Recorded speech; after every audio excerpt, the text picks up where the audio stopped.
The Last of Us 2 caught us off guard, but not the way it's been for some.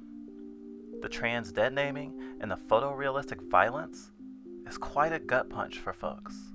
To be honest, this game is full of controversy, and the suffering it depicts feels way more icky because of the very real suffering the game development staff went through in making it.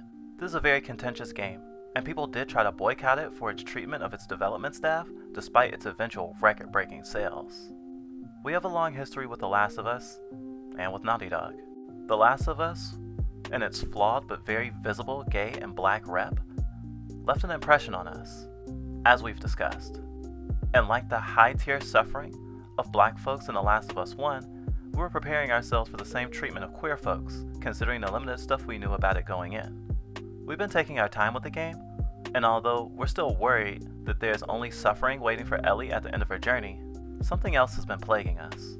The game's strong theme of Ellie becoming very much like Joel, an abuser. In the first game, Joel is trying to emotionally insulate himself from Ellie, but their journey keeps pushing them both to rely on each other to survive, and it's hard to deny how endearing it is to watch them grow very important to each other, especially after Joel becomes more emotionally open.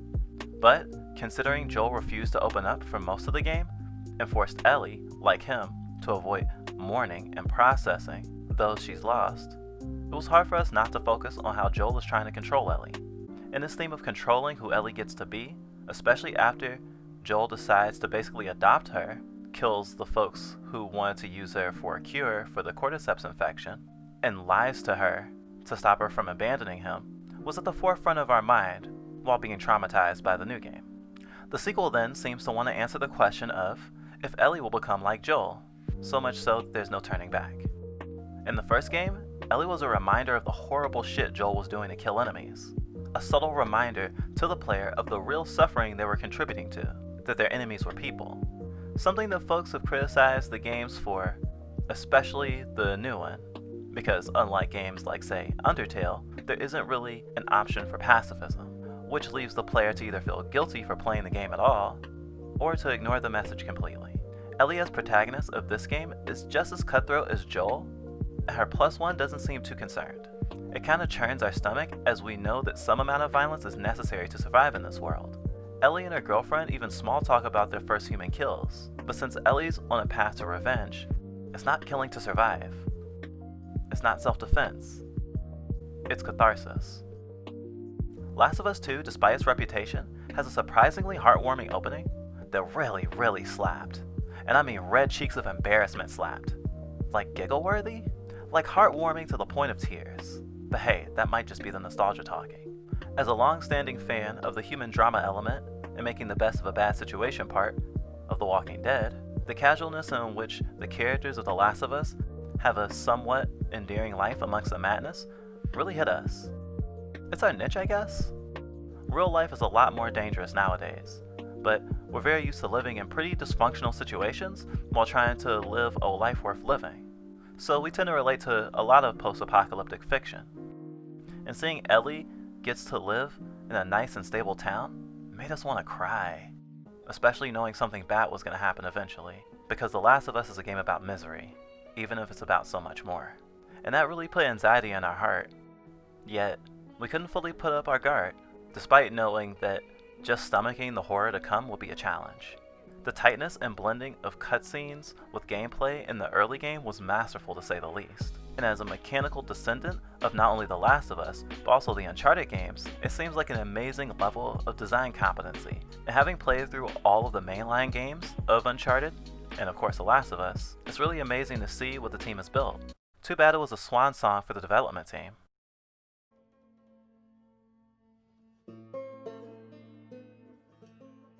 So, The Last of Us 2 opens with Joel recounting the story of the first game, except this time in the crisp, clear, modern graphics of this game. Joel's memory sure is sharp. Hasn't it been like 4 years? Nope, not yet. It's been maybe a year at most from the end of the first game, because Joel's hair is grayer, and when we see Ellie, she's a little taller. So, as we pull back, we realize he's telling his brother Tommy the story, and it's definitely for the first time. He's pretty taken aback. Gosh, I wish Tommy was like, tell her. But, of course he doesn't. At least now, one other person knows that Joel lied about the Fireflies not being able to use Ellie for a cure, and that he massacred pretty much most of them, as well as killing their leader. The game gingerly feeds us atmosphere and information at this point, like how Joel is in the danger zone with a fudging guitar. You know, the thing that has the sole purpose of making noise, beautiful as it may be. Never guessed Joel was a bard. I guess he only ever cast Inspire on himself. So him and Tommy head back to town in this beautiful moment with no infected, only horsies. And we get to just soak up the world with a beautiful rendition of a song from the last game that I can't quite place, non-diegetically just strumming in the background. This is the only time you get to play with Joel, and the fact that you don't fight made us calmer, but more anxious for what was to come. We get to see the landscape and the size of Tommy and his wife Maria's community. It big. And Tommy tells Joel as they put up their horses that he'll take it to the grave if I have to. So yeah, I assumed Ellie was gonna be in the dark for a while. And before we jump forward to present day, we get to see Joel being a dad? He never got to see Sarah as a mid-teen, so it retrospectively is kinda heartwarming, but Ellie just kinda wanting space reads easily as, why is my dad in my room?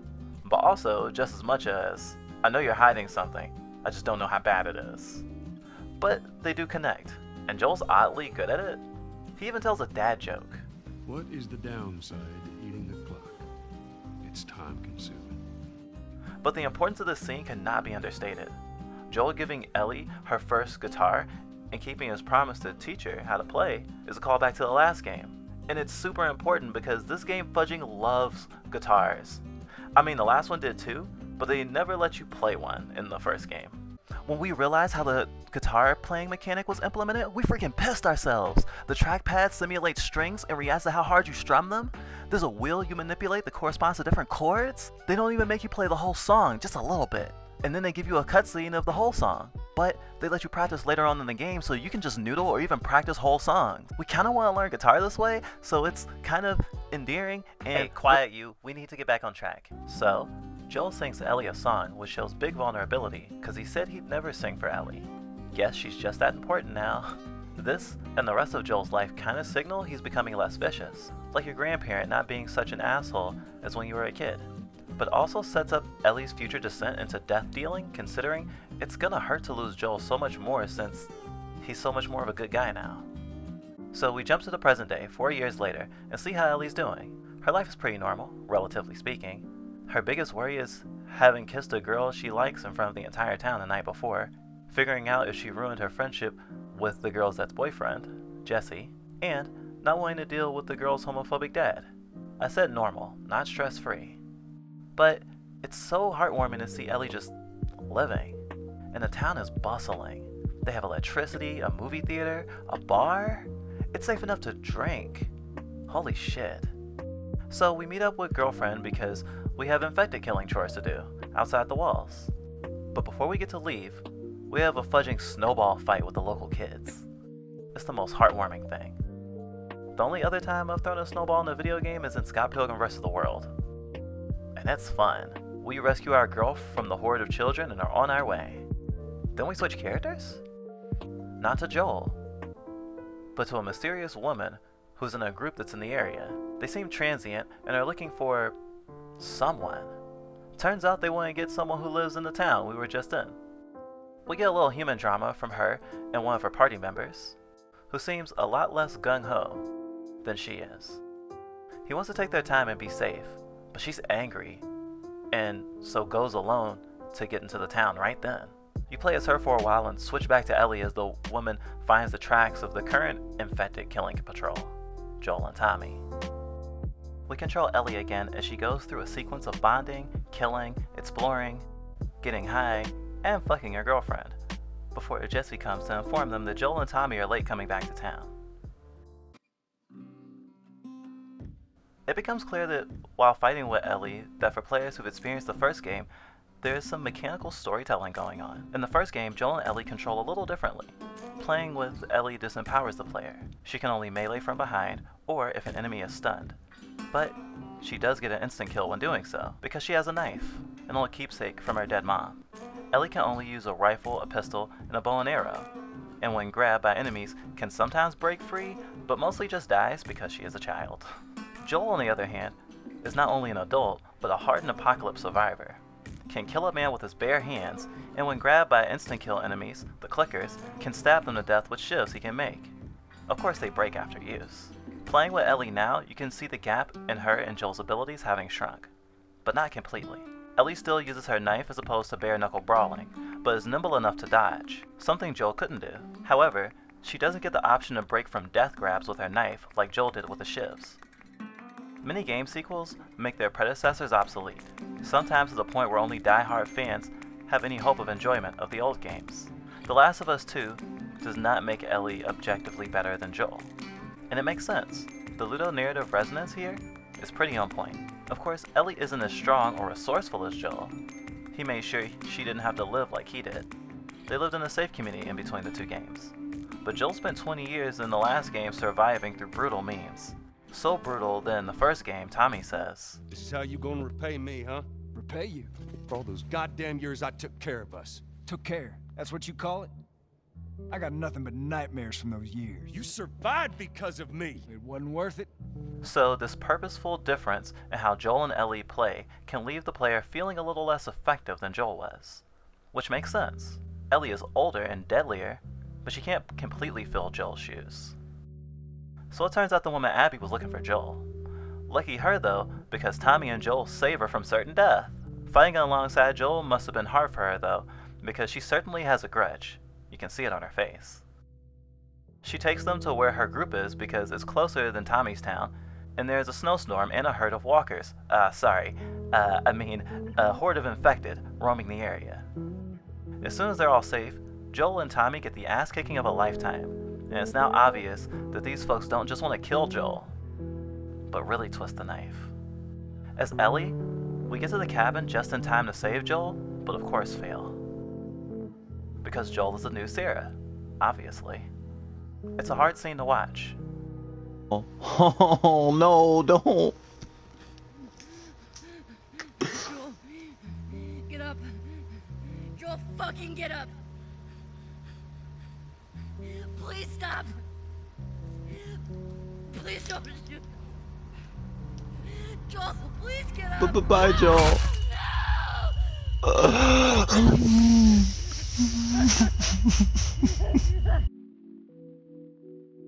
And it parallels the first game in a really upsetting way, as Ellie begs Joel to get up in the same way Joel begs Sarah to stop joking. Neither had any control over their loved ones dying, and the denial of what was happening was just too much. Though in Ellie's case, Joel having protected her for so long and against all odds probably left her thinking he was invincible. He was not, and it makes her pleading that much more sad. This event sets Ellie down the path of Joel. The time really corrupted him. Joel doesn't get revenge regarding his daughter's death, but the 20 years that the first game blinks past must have included him taking his anger out on nearly every living thing he came into contact with. Ellie doesn't get a 20-year time skip. Her story in this game is a subtle subversion of Joel's transformation into a monster. She has someone directly to blame, and so it will probably take a much shorter time to become as angry and destructive as Joel was.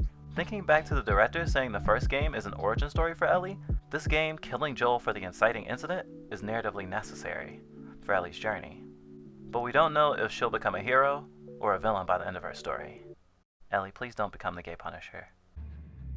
I don't want to lose you. Immediately after Joel is buried, the real game starts. Ellie is dead set on avenging her dad on the grounds that if Tommy or Ellie had been the murdered one, Joel wouldn't even hesitate in seeking revenge. And as it turns out, Ellie isn't the only one following Joel's example. In fact, Tommy has all the same skills as Joel and was a firefly to boot, so he definitely has it in him to go on a warpath. Tommy's wife Maria, despite wanting Ellie to not go on her adventure, lets her go, partially because Tommy has already gone to kill the group responsible, in an attempt to keep Ellie's hands clean. She's scared he'll die in the process, and can't spare anyone at home to go after him. And after all, Ellie isn't taking no for an answer. Ellie isn't alone though. Dina, her girlfriend, is committed to helping her, which is fudging awesome. Overtly gay protagonist with her girlfriend in a AAA release? Damn, that's a monkey's paw, huh? Ellie and Joel warmed up slowly to each other over the course of the first game, but in this one, Ellie has a loved one with her from jump, which is a pretty different dynamic. We were quickly endeared to her as well. We even found ourselves checking up on her in combat, despite knowing she can't easily die, just like Ellie in the first game. But there's another glaring difference in this journey. Ellie is actually allowed to mourn. It's kind of messed up that she's processing the death of someone who very many times cut her off from mourning others. We know it's messed up because when an abuser dies and you don't get to confront their abuse or acknowledge it, the fact that they're dead now can make it hard to see them without rose-tinted glasses. And this is exactly what happens to Ellie. She tells her girl stories of her and Joel every now and then, and they're really nostalgic and sweet, especially since as a player of The Last of Us 1, you remember these memories too. So, nostalgiaception.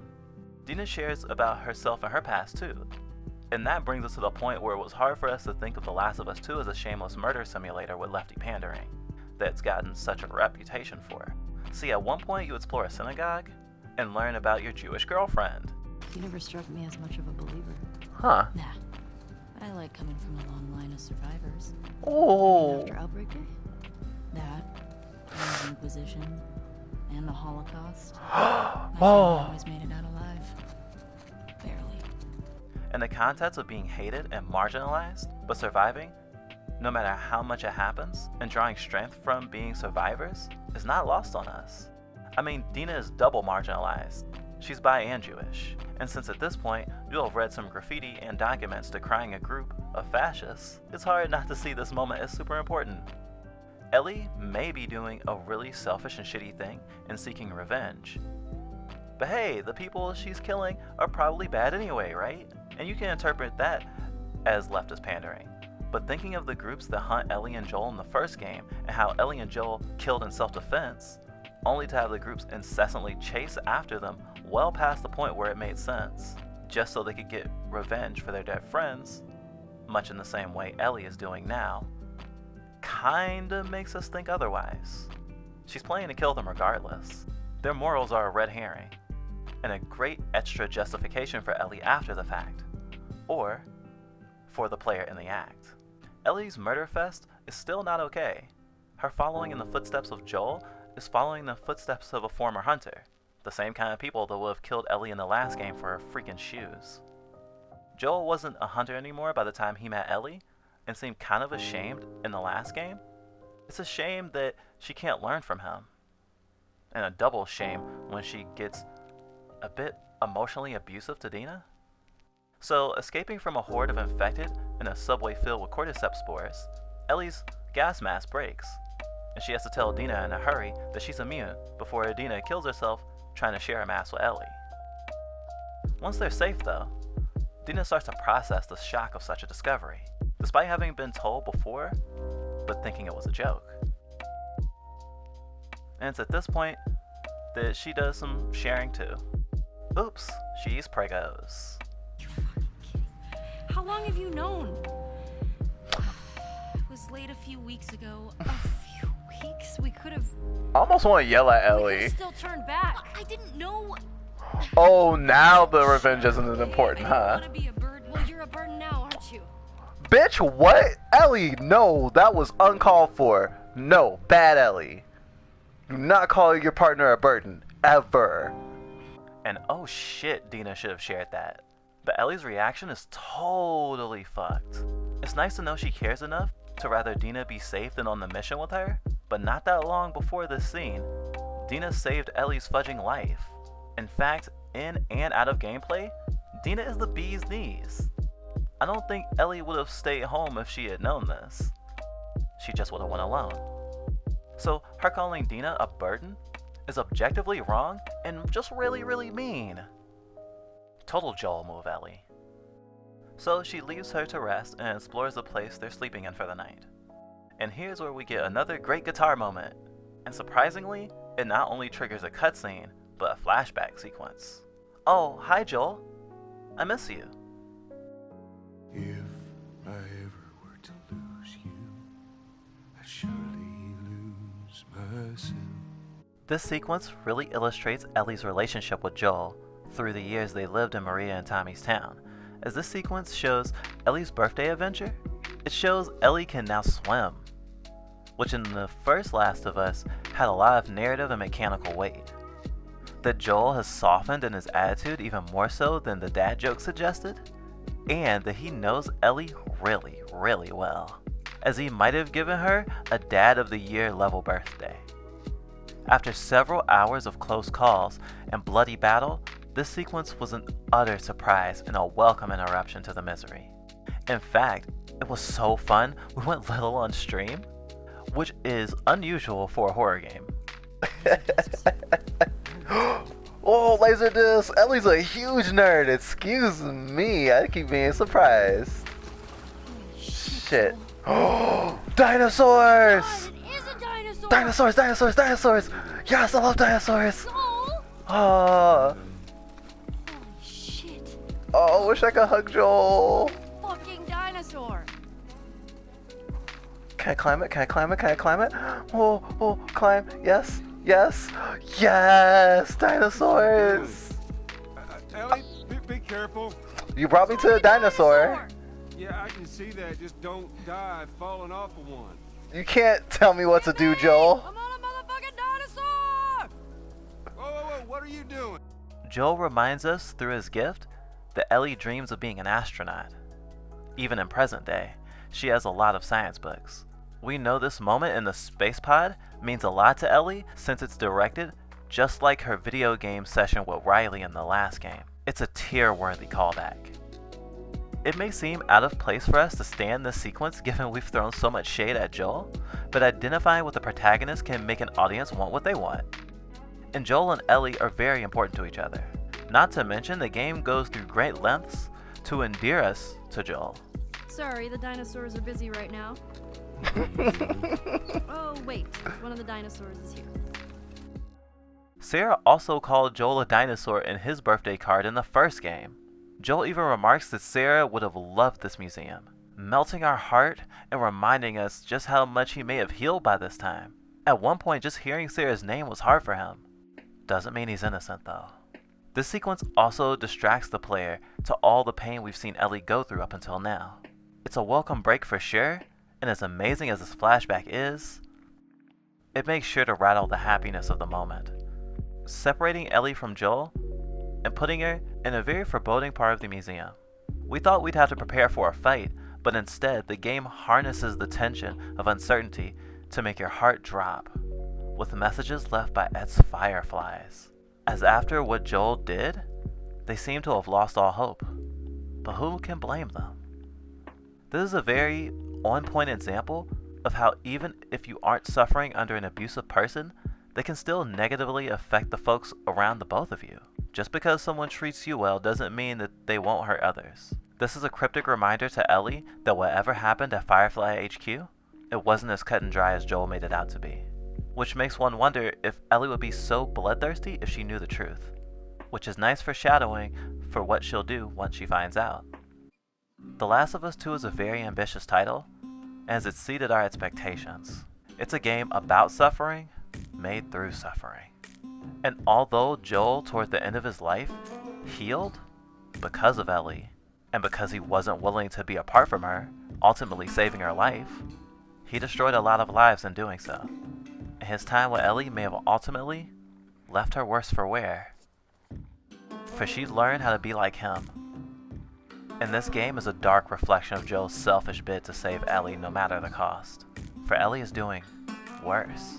She is willing to kill countless people, not to save someone, but to selfishly pursue a violent catharsis that won't fill the void in her heart.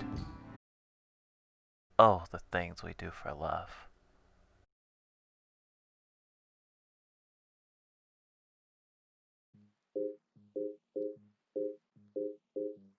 Hi, little and big bites alike. This is Infantabite.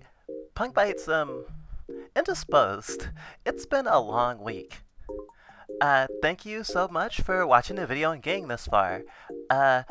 We have some announcements, just that we're gonna be changing our upload schedule. We'll give you more details in the next Fluffvlog. We're going to be uploading every other Sunday for our Sunday video essays. That way we can put more time into them. Especially because our next video essay is gonna be really, really special. It's for our birthday. And so, we really hope that you will keep watching us. We will still do weekly uploads, but they might just be fluff vlogs. Other than that, we do want to remind everyone that we do have a Patreon. And as we do, we have 2 patrons that we'd like to thank for helping us with making this video. 12 Face Productions and Valued Customer. So remember, we won't have a sequel to this video next week, but it should be up before our video on July 12th. Ribbons crossed. That's all for now. Take care of yourselves, big and little bites alike.